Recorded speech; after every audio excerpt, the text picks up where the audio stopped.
സങ്കല്പങ്ങൾക്കും സിദ്ധാന്തങ്ങൾക്കും ചരിത്രത്തിലെന്നും അല്പായുസ് മാത്രമേ ഉണ്ടായിട്ടുള്ളൂ. വാചക കസർത്തുകൾ കൊണ്ടും അക്ഷരങ്ങളുടെ മായാജാലങ്ങൾ കൊണ്ടും അല്പകാലം അത് പിടിച്ചു നിൽക്കും. പിന്നീട് അവകൾക്കെല്ലാം ചരിത്രത്തിന്റെ ചവറ്റുകൊട്ടയിലെ അഗാധ സുഷുപ്തിയാണ് കാലം വിധിച്ചിട്ടുള്ളത്. രാജനെ സംബന്ധിച്ചിടത്തോളം ഞാൻ നേരത്തെ ആദ്യത്തെ എന്റെ സംസാരത്തിൽ സൂചിപ്പിച്ചതുപോലെ പല തരത്തിലുള്ള ഉപദ്രവങ്ങളും മനുഷ്യനെ ഏൽപ്പിക്കുവാൻ സാധിക്കും എന്ന് വിശുദ്ധ ഖുർആനിലും തിരുസുന്നത്തിലും കാണാം. എന്തിനധികം ചില വിവരങ്ങൾ കട്ടുകേട്ടിട്ട് ശൈത്താന്റെ ഔലിയാക്കന്മാരെ അത് പറഞ്ഞു കൊടുക്കും, മനുഷ്യന്മാരെ കൂട്ടത്തിലെ സ്വന്തക്കാരായ ആളുകൾക്ക് പറഞ്ഞു കൊടുക്കും, അവരെ സഹായിക്കും എന്നൊക്കെ തന്നെ വിശുദ്ധ ഖുർആനിലും ഹദീസിലും പരിശോധിച്ചു നോക്കിയാൽ കാണാം. ജിന്നുകളുടെയും പിശാചുക്കളുടെയും മറഞ്ഞ രൂപത്തിലുള്ള ഈ കഴിവുകൾ അംഗീകരിക്കുകയും ജിന്നുബാധയും സിഹിർബാധയും സത്യമാണെന്ന് പുറത്തു പറയുകയും ചെയ്തതോടെ 8 പതിറ്റാണ്ടുകാലം മുജാഹിദ് പ്രസ്ഥാനം കൊണ്ടുനടന്നിരുന്ന തൗഹീദ് തെറ്റായിരുന്നുവെന്ന് പരസ്യമായി പ്രഖ്യാപിക്കാൻ മൗലവിമാർ നിർബന്ധിതരായി. പഴയ തൗഹീദിൽ വിശ്വസിച്ചതിനും അത് പ്രചരിപ്പിച്ചതിനും അള്ളാഹു എനിക്ക് പുറത്തു തരട്ടെയെന്ന് പാശ്ചാത്തപിക്കുന്ന പ്രസംഗം കേൾക്കുക.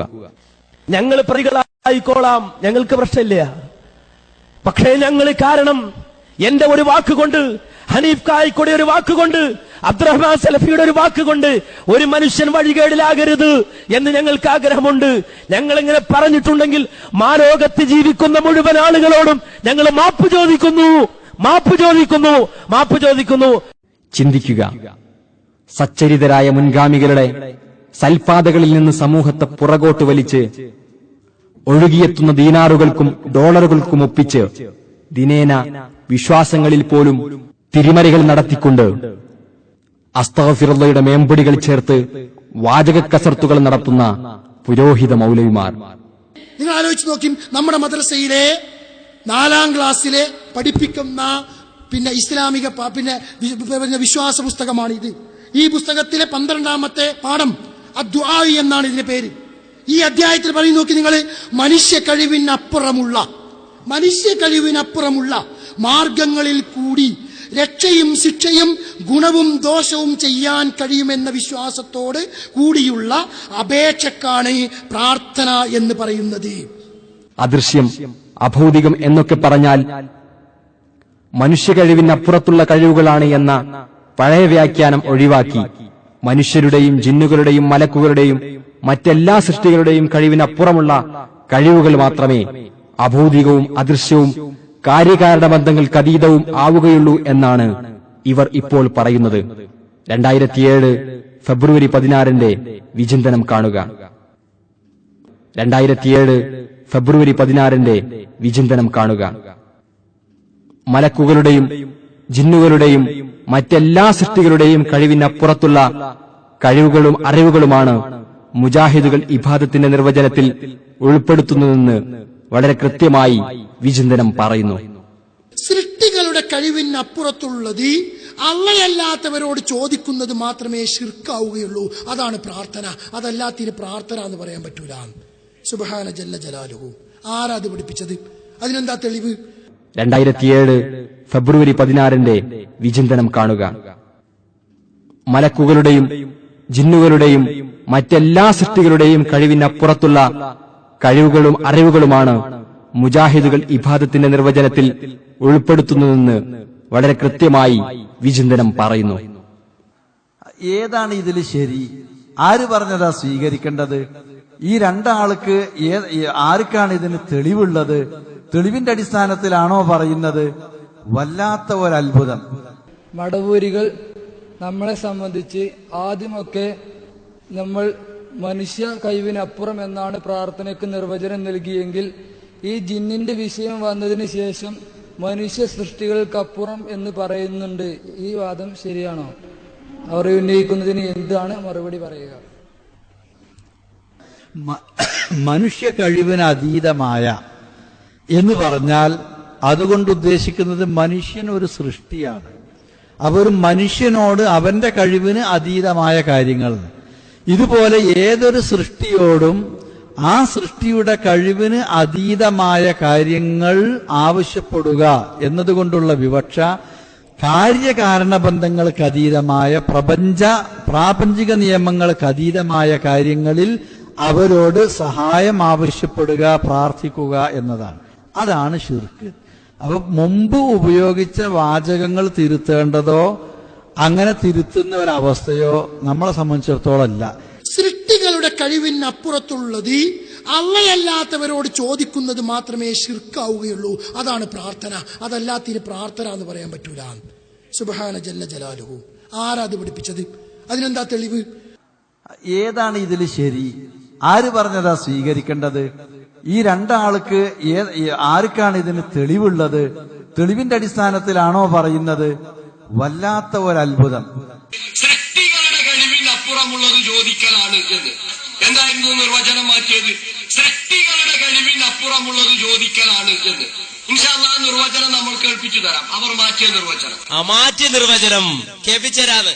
സൃഷ്ടികളുടെ കഴിവിനപ്പുറമുള്ളത് ചോദിക്കൽ, അതാണ് പ്രാർത്ഥന. അത് മുജാഹിദിൽ മാറ്റിയ നിർവചനമാണ് എന്ന്. അത് നമ്മൾ പിന്നെ കേൾപ്പിക്കുന്നു. മുയിലാരി കേൾപ്പിക്കണ്ട, ഞങ്ങള് കേൾപ്പിച്ചരാ. എവിടുന്നല്ലേ?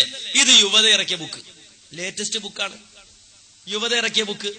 യുവത എന്ന് പറഞ്ഞാല് മടവൂരികളുടെ പ്രസിദ്ധീകരണാലയം. ആരുടെ ഫത്വ? കെ എം മൗലവിയുടെ ഫത്വ. ഏത്? കെ എം മൗലവിയുടെ ഫത്വ. മുജാഹിദ് പ്രസ്ഥാനത്തിന്റെ തുടക്കക്കാരൻ, അദ്ദേഹം കൊടുത്ത ഫത്വ കെ എം മൗലവി. ആ കെ എം മൗലവിയുടെ ഫത്വകൾ ഇതൊന്ന് വായിച്ച് പഠിച്ചൂടെ മദനി? നന്നായിട്ട്. എന്താ മുജാഹിദ് പ്രസ്ഥാനത്തിന്റെ ആദർശം? ഞങ്ങളൊക്കെ സുന്നിയായിരുന്നു. ആ സുന്നിയായിരുന്ന ഞങ്ങളൊക്കെ ഈ പ്രസ്ഥാനത്തിലേക്ക് വന്നതൊക്കെ വായിച്ച് പഠിച്ച് ആദർശം പഠിച്ചിട്ടാ വാന്ന് പറയാൻ നടക്കണത്. ഈ മദനി എന്നൊക്കെ പറഞ്ഞ സർട്ടിഫിക്കറ്റും കൊണ്ട് നടക്കുന്നുണ്ടല്ലോ. ഒന്ന് വായിച്ചൂടെ ഈ ബുക്ക്? കെ എം മൗലവിയുടെ ബുക്കെങ്കിലും ഒന്ന് വായിച്ചു നോക്കൂടെ? ഞാനല്ല പറയുന്നത്, കേട്ടോളൂ. മുജാഹിദുകൾ മാറ്റിയ, മുജാഹിദുകൾ തിരുത്തിയ നിർവചനാണ്, പുതിയ നിർവചനം ഉണ്ടാക്കിയതാണ്. എന്നാ ഇതിന്റെ 136-ാമത്തെ പേജ് കേട്ടോ. കെ എം മൗലവിയുടെ ഫത്വ. കെ എം മൗലവിയുടെ ഫത്വ. അത് KNM പബ്ലിഷ് ചെയ്തല്ല, യുവത പബ്ലിഷ് ചെയ്തത്. CP ഉമർ സുല്ലമി. ആ CP ഉമർ സുല്ലമിയാണ് ഇതിന് അദ്ദേഹമാണ് ആമുഖം എഴുതിയിട്ടുള്ളത്. CP ഉമർ സുല്ലമി ആമുഖം എഴുതിയിട്ടുണ്ട്. ഇതിൽ പറയുന്നത് കൃത്യമായി കേട്ടോളൂ. അതായത് എഴുതി വെക്കണം.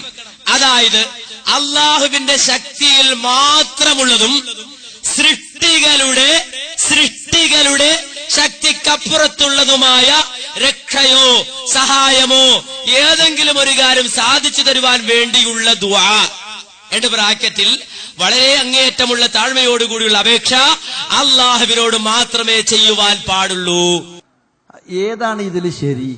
ആര് പറഞ്ഞതാ സ്വീകരിക്കേണ്ടത്? ഈ രണ്ടാൾക്ക് ആർക്കാണ് ഇതിന് തെളിവുള്ളത്? തെളിവിന്റെ അടിസ്ഥാനത്തിലാണോ പറയുന്നത്? വല്ലാത്ത ഒരത്ഭുതം. അപ്പൊ സൃഷ്ടികളുടെ കഴിവിനപ്പുറമുള്ളത് പുതിയ നിർവചനമല്ല, കെ എം മൗലവി എഴുതിയ നിർവചനം. ഇനി ആ നിർവചനം നിങ്ങൾക്ക് പറ്റൂലേ? എങ്കിൽ ദാ ഇത് പ്രാർത്ഥന തൗഹീദ്, യുവത തന്നെ ഇറക്കിയ ബുക്ക്, യുവത എഴുതിയ ബുക്ക്, പ്രാർത്ഥന തൗഹീദ്. ചെറിയമുണ്ട് അബ്ദുൽ ഹമീദ് മദനി എഴുതിയ ബുക്ക്. ഇതിന് കേട്ടോളൂ. എന്താ ഇതിൽ പറയുന്നത്? ജിന്നുകൾക്ക് അള്ളാഹു നൽകുന്ന കഴിവ് മനുഷ്യ കഴിവിന് അതീതമെങ്കിലും അതിനെ അഭൗതികമെന്ന് വിശേഷിപ്പിക്കുന്നത് ഇസ്ലാമിക കാഴ്ചപ്പാടിൽ ശരിയല്ല. അഭൗതികമായ കഴിവ് എന്ന് നാം പറയുമ്പോൾ ഉദ്ദേശിക്കുന്നത് അള്ളാഹു സൃഷ്ടികൾക്കാർക്കും നൽകിയിട്ടില്ലാത്ത കഴിവാണ്. സൃഷ്ടികൾക്ക് ഒരാൾക്കും കൊടുക്കാത്ത കഴിവ്. ആ കഴിവാണ് അഭൗതികം എന്ന് പറയുമ്പോൾ മുജാഹിദുകൾ ഉദ്ദേശിക്കുന്നത്. ഇത് കൃത്യമായി പ്രാർത്ഥന തൗഹീദ് ബുക്ക്. ഇതിപ്പോ താഹ ബുക്ക് സ്റ്റാളിന്ന് പൈസ കൊടുത്ത് വാങ്ങിയതാ. താഹ ബുക്ക് സ്റ്റാളിന്ന് ഒറിജിനൽ ബുക്ക്. ഈ അടുത്ത സമയത്ത് ഇറങ്ങിയ ബുക്ക് വായിച്ചു നോക്കൂ, പരിശോധിക്കൂ. അപ്പൊ പുതിയ നിർവചനമാണോ ഇത്? ഒരിക്കലും പുതിയ നിർവചനമല്ല. കൃത്യമായി ഇതിൽ തന്നെ കാണാം. ഇത് ഇടക്ക് മൂപ്പര് വരുത്താൻ ശ്രമിക്കുന്നതിന് മറുപടി പറഞ്ഞ 2 ബുക്ക് ഞാൻ ഇപ്പൊ സമർത്ഥിക്കുന്നുള്ളൂ. ഇനിയും കൃത്യമായി തെളിവുകൾ നമുക്ക് ഉദ്ധരിക്കാറുണ്ട്. ആവശ്യമെങ്കിൽ പിന്നെ ഉദ്ധരിക്കാം. ഏതാണ് ഇതിൽ ശരി? ആര് പറഞ്ഞതാ സ്വീകരിക്കേണ്ടത്?